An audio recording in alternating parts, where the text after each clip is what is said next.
ഞാൻ മാരാർക്കെതിരെ എന്ത് സംസാരിച്ചാലും വരുന്ന വാക്കാണ് നിനക്ക് അസൂയാണ്. വേറെ ആർക്കെതിരെ സംസാരിച്ചാലും ആ ഒരു പ്രശ്നം വരുന്നില്ല. ഞാൻ എന്തിനാണ് അസൂയപ്പെടുന്നത്? അല്ലെങ്കിൽ ഞാൻ അസൂയപ്പെട്ടു, ശരി, അത് അഖിൽമാരാറോടില്ലേ അസൂയപ്പെടുന്നത്? അഖിൽമാരാർ മോശം ടീമൊന്നുമല്ലല്ലോ.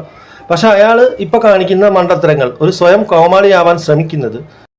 ഇയാളെപ്പോലെ ഒരാള് എന്തിന് ഇത്രയും ഒരു ദാരിദ്ര്യം പിടിച്ച ഒരു സിനിമയ്ക്ക് അഭിനയിക്കുന്ന, ഒരു ചെറിയ ഒരു ബഡ്ജറ്റില് ഒരു ഐഫോണൊക്കെ വെച്ച് ഷൂട്ട് ചെയ്യുന്ന പോലെ ഒരു, നമുക്ക് അങ്ങനെയാണ് തോന്നുന്നത്. അല്ലായിരിക്കും. അഖിൽമാരാർ 1 മണിക്കൂർ ഒരു ഇന്റർവ്യൂവിന് 2 കൊടുത്താൽ 5 ലക്ഷം രൂപ കിട്ടുമെന്ന്, GST കഴിഞ്ഞ് കിട്ടുമെന്നാണ് പുള്ളി തന്നെ പറഞ്ഞിട്ടുള്ളത്.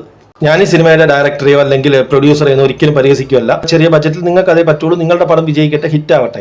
ഈ അഖിൽമാരാർക്ക് വലിയ വലിയ സിനിമയുടെ ഭാഗമായി ആയിക്കൂടെ? ഒന്നുമില്ലെങ്കിൽ മോഹൻലാൽ, മമ്മൂട്ടി പോലുള്ള വലിയ ചിത്രങ്ങളിൽ 10-15 മിനിറ്റ് കാമിയോ റോൾ ചെയ്തുകൂടെ? നിങ്ങൾ വലിയ മനുഷ്യനല്ലേ, എന്തിനാണ് കൊന്നിട്ട് എന്ന് മാധവ് സുരേഷ് ചോദിച്ചതുപോലെ, അല്ലെങ്കിൽ റോബിൻ രാധാകൃഷ്ണന്റെ കൂട്ടോ ആറാട്ടണ്ണനെയോ അലൻ ജോസിനെ പോലെ കോമാളിയാവാൻ നിങ്ങൾ ശ്രമിക്കുകയാണോ?